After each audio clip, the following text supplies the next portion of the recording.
अगं एवढ्या रात्री कुठे गेली होतीस तू? अहो त्या शेजारच्या जठारांकडून निरोप आला होता. त्यांच्या मुलाच्या तोंडातनं अचानक फेस यायला लागला आणि तो जमिनीवर गडाबडा लोळायला लागला.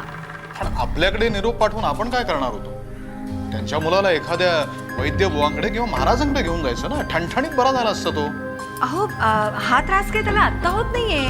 गेले 2 महिने झाले त्याला हा त्रास होतोय. ते तर म्हणत होते की त्यांनी कित्येक वैद्य बोलवले पण गुण काही आला नाही. ठीक आहे, मी घेऊन जातो त्या मुलाला महाराजांकडे. नको, ते नाही ऐकणार. का नाही ऐकणार? विश्वास नाहीये त्यांचा महाराजांवर. तुमच्या ओळखीचा कोणी मांत्रिक आहे का म्हणून विचारत होते मला.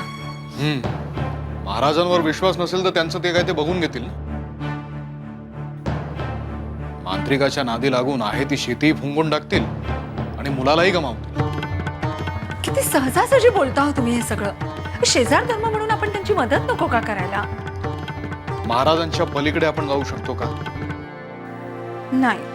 नाही ना. मग अगं पूर्वी शेगावमध्ये कोणाला भूतबाधा व्हायची ना, तर त्या व्यक्तीला श्रीपाद श्रीवल्लभांच्या गाणगापूर या श्री क्षेत्री घेऊन जाण्यात यायचं. अगं पण महाराजांच्या रूपामध्ये श्रीपाद श्रीवल्लभ श्री नृसिंह सरस्वती सारखे स्वामी महाराज आपल्या शेगावमध्ये प्रकटले आणि भूतबाधा दूर करू लागले. असे आहेत आपले गजानन महाराज. आता त्यांच्यावरच विश्वास नाही तर मग आपण काय बोलणार?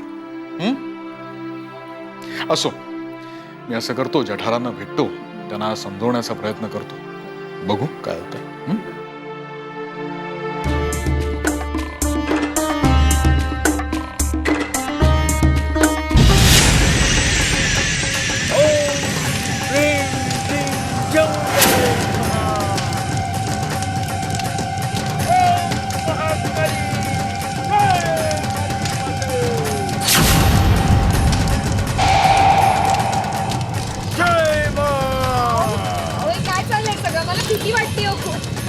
घाबरू नकोस, तुला बरं वाटत नाही म्हणून तर आपण इथं आलोय ना. काळजी करू नको. बाबा आत्ता तुझ्या अंगातलं भूत बाहेर काढ. नको नको, अहो मला खूप भीती वाटते. घाबरू नको, मी आहे ना, बाबा आहेत ना. बाबा तुला कळत नाही का की तुझी बायको नसून भूत आहे? काय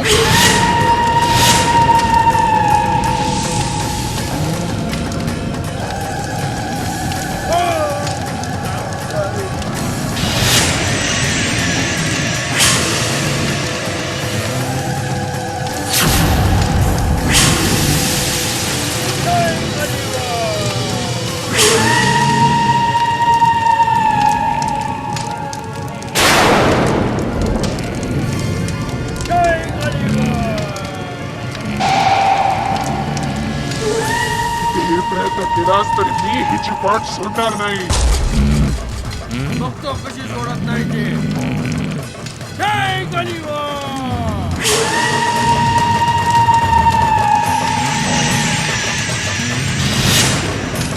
किती प्रयत्न केला तरी तुझ्यासारख्या लिवी मांडणाऱ्या कविताला मी सोडणार नाही. तिन्ही लोकांच्या आठवड्यावर मी राज्य करतो. ओम शांत जय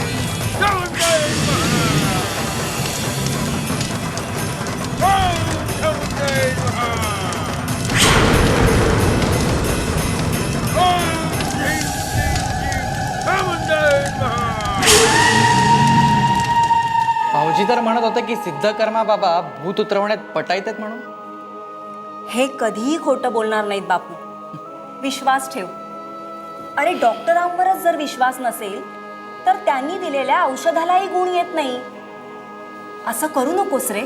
अगं हो, पण आपण मोठ्या विश्वासानेच नंदाला सिद्धकर्मा बाबांकडे नेलं होतं ना. आता त्याचा काही उपयोग झाला नाही म्हटल्यावर विश्वास डळमळणारच ना. अरे आणि या अपयशाचं कारण काय सांगितलंय बाबांनी? न कळेल अशा शब्दात बरंच काही बोलले बाबा. हो, तेही स्वतः घाबरले होते हे जाणवलं मला. त्यांच्या बोलण्यातनं मला फक्त एवढाच अर्थबोध झाला की नंदाला झपाटलेलं जे भूत आहे ते अत्यंत सशक्त आहे. ते असं सहजासहजी निघणारच नाही. आणि ते जर का काढायचं असेल तर कठोर परिश्रम करावे लागतील. म्हणजे खर्चही भरपूर. जर हवा तेवढा होऊ दे रे, पण आपलं माणूस बरं झालं की झालं. बरं जावई बापूंचं काय म्हणणं आहे यावर?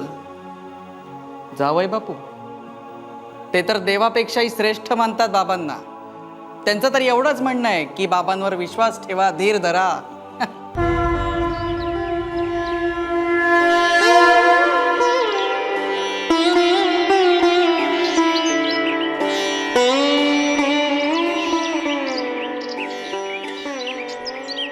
बापूराव, इतकं गरीब असणं चांगलं नाही. आपली मतं स्पष्टपणे मांडावी.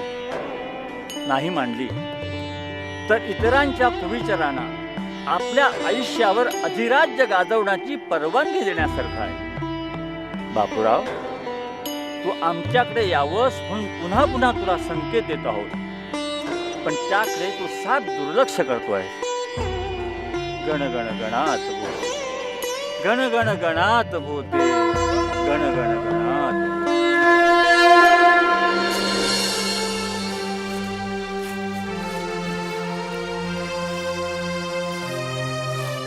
वहिनी, अगं माझी तर हिंमतच होत नव्हती, पण कसा बसा धीर एकवटून आले मी. बोला वंस, ठीक आहे मी आता. बापूकडून सिद्धकर्मा बाबांकडे झालेला प्रकार कळला, पण आत्ता तुला त्यातलं काहीच आठवत नसेल ना? नाही, ह्यांनी येताना वाटेत सगळा प्रकार सांगितला मला. सांगितलाय ना? बघ, म्हणजे सिद्धकर्मा बाबांचाही त्या भूतापुढे काही निभाव लागला नाही. मग आमची काय गत ग? खरंय तुमचं. खरंय ना? मग गणूला माझ्याकडे न्यायची परवानगी दे ना ग. वंस, मला जर 2 मुलं असती ना, तर त्यातलं एक मूल मी आनंदाने तुम्हाला दत्तक दिलं असतं. वहिनी, वंस, तुमची कूस उजवू शकली नाही याचं मलाही खूप वाईट वाटतं, पण पण गणूही आमचा एकुलता एक मुलगा आहे हो. आणि मी त्याच्यापासून वेगळं नाही राहू शकत. वहिनी, वंस, तुम्ही मला आग्रह करू नका, नाहीतर नाहीतर मला भूतानी झपाटले किंवा माझ्यावर कुणीतरी करणी केली असंच तुम्हाला सगळ्यांना वाटतंय ना? हो. मग मला त्यातली दुसरी गोष्ट आता खरी वाटायला लागली की माझ्यावर करणी केली गेली. आणि ती तुम्ही केली कारण तुम्हाला गणू हवाय.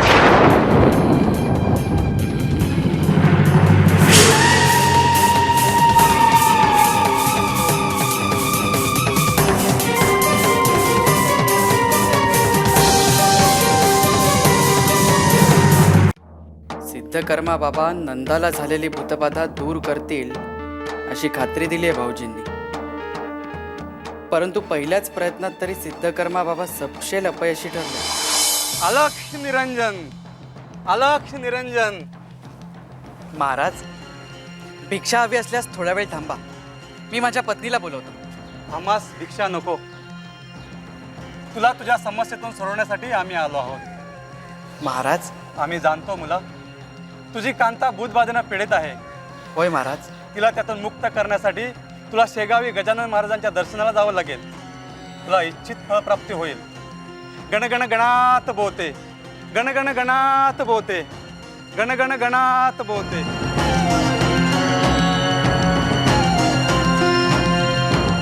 गजानन महाराज,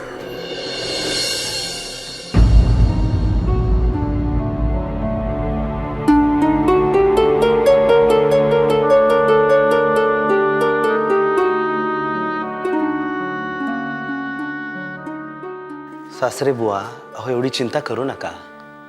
हे पहा, माणसांमध्ये काही माणसं खाष्ट असतात, तशी भूतामध्ये पण काही भूतं खाष्ट असतात. पहा, ती सहजासहजी ताब्यात येत नाहीत. पण मला खात्री आहे, सिद्धकर्मा बाबा त्या भूतावर आपलं वर्चस्व नक्कीच प्रस्थापित करतील. मान्य आहे हो जावई बापू, पण त्यांच्या प्रयत्नात ते माझ्या सुनेचे हाल करतील ना, ते मला काही पाहणार नाही. अहो तसं नाही, आमचंही तुमच्या सुनेशी काही नातं आहे ना, आम्हाला त्यांची काळजी आहे ना. खरं बाबा बाबा, काय रे बापू?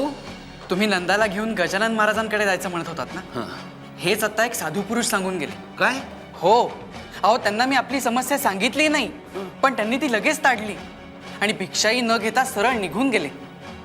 बाबा, आपण नंदाला घेऊन गजानन महाराजांकडेच जाऊया. अहो बापूराव, वेडे आहात का तुम्ही? भाऊजी, अहो, एका प्रयत्नात जे सिद्धकर्मा बाबांना शक्य नाही झालं ते गजानन महाराज कसे करणार?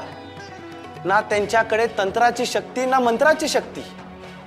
भूत उतरायचं काम हे मांत्रिकाचं काम, ज्याचं काम त्यालाच करू द्या. अहो पण भाऊजी, हे पहा, माझं एकदा ऐका. फक्त एक शेवटचा प्रयत्न करू द्या सिद्धकर्मा बाबांना. त्यात जर यश नाही आलं तर तुम्ही खुशाल घेऊन जा गजानन महाराजांकडे नंदाला. माझं काहीही म्हणणं नसेल. ठीक आहे जावई बापू, तुमच्या मर्जीप्रमाणे होऊन देत. मूर्ख, अतिमूर्ख, मूर्ख लेखाचा. मला काही बोलले की काय? आमच्याकडे येण्यासाठी आम्ही त्याला संकेत देतोय, पण या मूर्खाला समजत नाही. महाराज, काय? मी नंतर येऊ का? नाही, बोल. आपण दिलेल्या तीर्थप्राशनानं त्या जठाराच्या मुलाची भूतबाधा दूर झाली हे सांगायला आलो होतो. हे जाऊन त्या मूर्खाला सांग. कोणाला महाराज? मूर्खाला नाव नसतं. महाराज, जाऊन सांगायचं तर मग कुणाला सांगू मी? नाही, तू जाऊन सुद्धा काही उपयोग होणार नाही. त्या मूर्खाला करायचंय तेवढा मूर्खपणा करून दे. त्याच्या उद्धाराची वेळ आली की आम्हीच जाऊ स्वतः.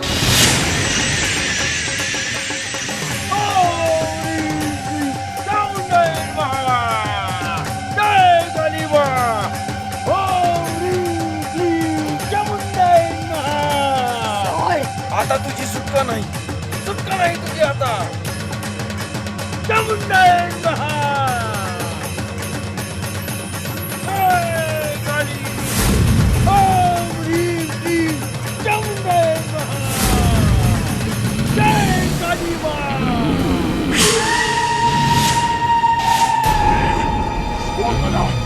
तुझ्या नरडीचा मोड घेईन.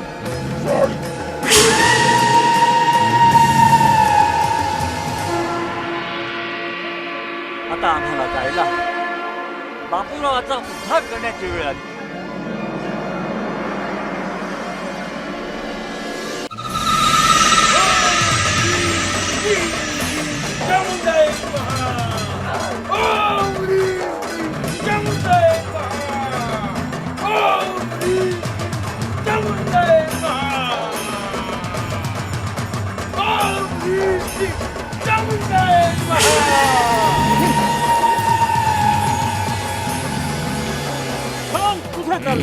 गजानन महाराज, आता काम अर्धवट म्हणून कुठे निघाला? महाराज, हे काम माझ्या कुवती बाहेरच आहे. महाराज, वाचवा. दया करा महाराज, वाचवा. गण गण गणात बोलते, गण गण गणात बोलते, गण गण गणात बोलते, गण गण गणात बोलते, गण गण गणात बोलते, गण गण गणात बोलते, गण गण गणात बोलते, गण गण गणात बोलते, गण गण गणात बोलते, गण गण गणात बोलते, गण गण गणात बोलते, गण गण गणात.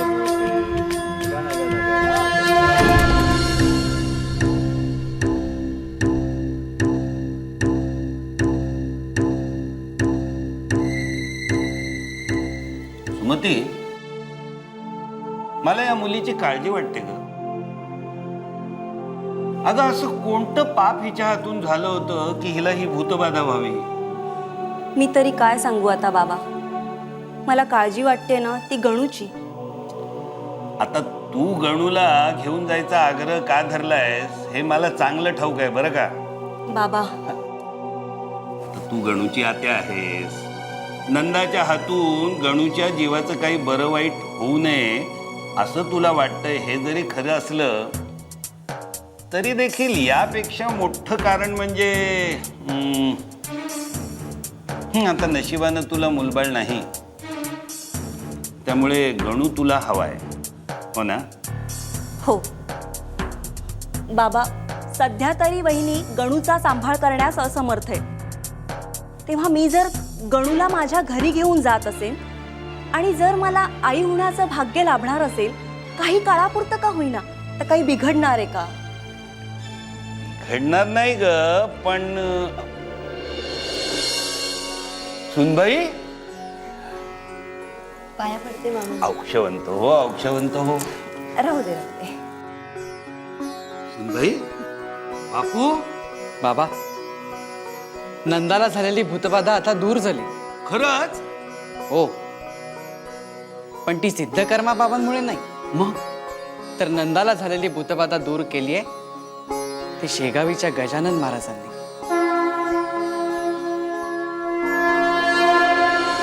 अरे अरे, पण हा चमत्कार घडला कुठे आणि कसा? कारण तुम्ही तर सुनबाईला घेऊन सिद्धकर्मा बाबांकडे गेला होतात ना?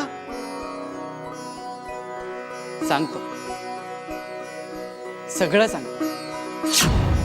बापूराव, खरा संत आणि विपरीत परिस्थितीत सापडलेल्या लोकांकडून पैसे उकळणारा लबाड यांच्यातील फरक ओळखायला शिक. अनेक वेळा सावध करण्याचा प्रयत्न केला, पण बघ वहिनी, म्हणजे भूताने तुला पछाडलं हे खरं होतं तर, पण सुरुवातीला तू हे मान्य करायलाच तयार नव्हतीस. वंस, महाराजांनी ज्याचं अस्तित्व मान्य केलं त्याचं अस्तित्व मी कसं काय अमान्य करू शकेन? महाराज म्हणाले, निसर्गात चांगल्या शक्ती आहेत, तशा वाईटही शक्ती आहेत. आम्ही त्यांचं अस्तित्व मान्य करतो. परमेश्वर दिसत नाही, पण परमेश्वराचं अस्तित्व आहे. तसंच वाईट गोष्टींचंही अस्तित्व आहे. बाबा, बाबा, आज मी मुक्त झाले. गजानन महाराजांनी मला भूतबाधेतून मुक्त केलं, पण त्याचं श्रेय मात्र त्यांनी घेतलं नाही. मी काय केलं? मी काहीच केलं नाही. हिच्या मनातला परमेश्वर फक्त जागा केला. एकदा मनातला परमेश्वर जागा झाला की कुठल्याही पिशाचाचा त्याच्यापुढे निभावं लागत नाही. गण गण गणात बोते, गण गण गणात बोते, गण गण गणात बोते, गण गण गणात बोते. जो देव असतो तो माणसांच्या हृदयातील देव दाखवू शकतो. आपण देव आहात महाराज, आपण देव आहात. गण गण गणात बोते, गण गण गणात बोते, गण गण गणात बोते. गण गण गणात बोते, गण गण गणात बोते, गण गण गणात बोते.